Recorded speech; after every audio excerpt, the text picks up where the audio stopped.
சம்பு சிவசம்பு. ஓம் நமச்சிவாயா. மாப்பிள்ள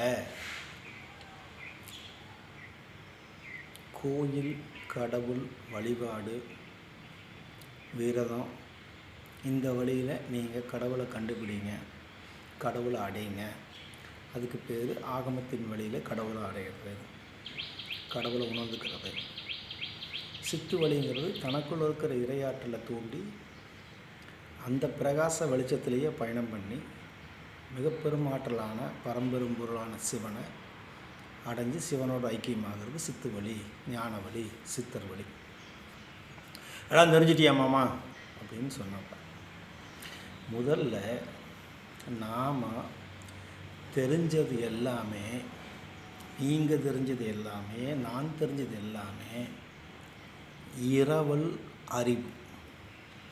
யாரோ ஒருவர் கண்டறிந்ததை அவங்க சொன்னதை வச்சு நம்ம வழியில் போயிட்டுருக்கோம். நாம் சுயமாக அவங்க சொன்ன வழிகளை வச்சு நாம் உருவாக்குறதுக்கான முயற்சி செய்கிறோமா அப்படின்னா இல்லை.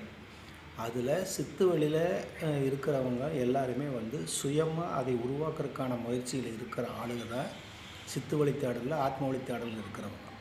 பக்தி வழியில் இருக்கிறவங்க, நீங்கள் எடிசன் கரண்ட்டை கண்டுபிடிச்சார், சுவிட்சை போட்டால் லைட் எரியுது, நீங்கள் சுவிட்சை போட்டு லைட்டு வச்சுட்டு அனுபவிச்சுட்டு போயிட்டுருக்கீங்க. கரண்ட் எப்படி கண்டுபிடிச்சாரு அப்படிங்கிற முயற்சியோ, முதல்ல கண்டறிதல்னால் என்ன அப்படின்னா ஒளிஞ்சு கிடக்கிறத கண்டறிதல் தான் கண்டுபிடிக்கிறது. மின்சாரத்தை அவர் உருவாக்கலை, மின்சாரத்தை கண்டுபிடித்தார். என்னென்ன சேர்ந்தால் மின்வொலிகள் வருதுங்கிறத அவர் கண்டுபிடிச்சார்.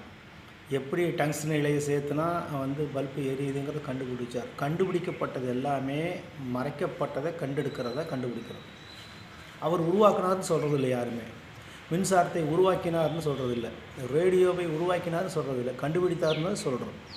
நீங்கள் ஃபிசிக்ஸில் இருக்கிறவங்களே, கெமிஸ்ட்ரியில் இருக்கிறவங்களெல்லாம் கேட்டிங்கன்னா சொல்லுவாங்க, இதுவும் சேர்ந்தால் அதுவாகுதுன்னு முதல்லையே இருக்குதுங்க, நாங்கள் எடுத்து இதுவும் அதுவும் சேர்ந்து அதுவாக்குறோம்னு தான் சொல்லுவாங்க. அது மாதிரி நாங்கள் சித்து வழி பயணத்தில் இருக்கிறவங்க சித்தர்கள் காட்டிய வழிமுறைகள் வச்சு நாங்கள் அதை செய்யறதுக்கான முயற்சி செய்கிறோம். அதை செஞ்சு அடையிறதுக்கான வாய்ப்புகள் அவங்க சொல்லியிருக்காங்க. இந்த நிலைக்கு போனால் இந்த நிலை தெரியும், இந்த நிலைக்கு போனால் இந்த மாதிரி உனக்குள்ள உணர்வு ஏற்படும், இப்படி ஸ்டெப் பை ஸ்டெப்பாக நம்ம நகர்த்துறதுக்கு அங்கங்கே ஒரு மைல்கல் வச்சுருக்காங்க. அந்த மைல்கல் சில அடையாளங்கள் கொடுத்துருக்காங்க. அந்த அடையாளங்கள், அந்த நிகழ்வுகள் நமக்குள்ளே நிகழும்போது நம்ம பயணம் சரியாக இருக்குது அப்படின்னு தெரிஞ்சுட்டு அதை நோக்கி நகர்றோம்னு சொல்கிறேன்.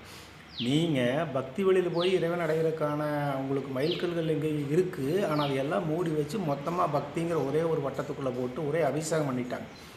விரதம்னா என்ன, விழாக்கள் எதுக்கு, வழிபாடுகள் எதுக்கு, பூஜைகள் எதுக்கு, இந்த சஷ்டினா என்ன, கிருத்தினா என்ன, அமாவாசைனா என்ன, பௌர்ணமினா என்ன, மகா சிவராத்திரினா என்ன, இதுக்கான கதைகளை சொல்லி கதைகள் சொல்கிறதுக்கான நோக்கம் என்னவோ அந்த நோக்கத்துட்டு கதைகளை உங்களுக்குள்ளே புகுத்தி நீங்கள் எல்லாம் கலந்து அபிஷேகமாக இருக்கிறீங்க, அற்புதமாக இருக்கிறீங்க.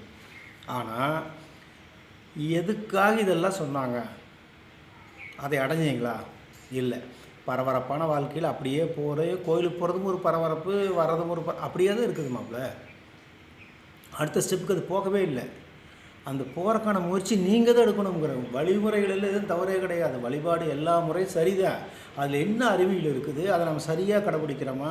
அந்த நீங்கள் இறைவன் மலை மாதிரி ஆற்றல் மழையாக பொழிகிறார். உங்கள்கிட்ட பெரிய பாத்திரம் தான் இருக்குது, என்கிட்ட சின்ன பாத்திரம் இருக்குது, உங்கள்கிட்ட பெரிய பாத்திரம் இருக்குது. நான் எங்கிட்ட இருக்கிற டம்ளரை கரெக்டான பொசிஷனில் பிடிக்கிறேன், அதனால் எனக்கு இறையாற்றல் கொஞ்சம் கிடைக்கிது. உங்கள்கிட்ட பெரிய அண்டா கொடுத்துருக்காரு, ஆனால் கமுத்தி பிடிச்சிட்டு இருக்கிறீங்க, அதனால் அது மேலே உளுந்து வலிஞ்சு விளிம்பு வழியாக வெளியே போயிடுது. நீங்கள் அதனால் தொடர்ந்து போகிறீங்க, எந்த மாற்றமும் தராத பக்தி எப்படி பக்தியாக இருக்க முடியும், எப்படி உண்மையாக இருக்க முடியும்? என்னமாம்மா நாங்களோட உண்மையான பக்தர் இல்லையா அப்படிங்க? இல்லை. உண்டா நிறைவு தரணும். சோறு அப்போ தானே சோறு உண்டா நிறைவு தருதா இல்லையா? அப்புறம் அடுத்த வேலை பசிக்குது, அதை விடுங்க, அப்புறம் போய் சாப்பிட்றோம், அப்போ நிறைவு தருதா இல்லை? அந்த நிறைவாவது உங்களுக்கு இருக்குதா? இல்லை.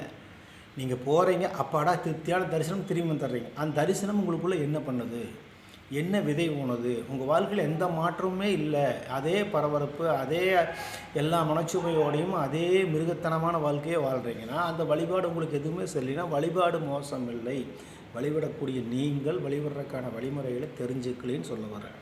ஓகே, கண்டறியப்பட்டதெல்லாம் உருவாக்கப்பட்டதல்ல, இருக்குது, அதை கண்டறிகிறோம். அது மாதிரி இறைவன் இருக்கிறான், அவனை கண்டறிகிற வழிகள் சித்து வழி, ஞான வழி. சம்போ சிவசம்போ, அன்பும் ஆசீர்வாதமும்.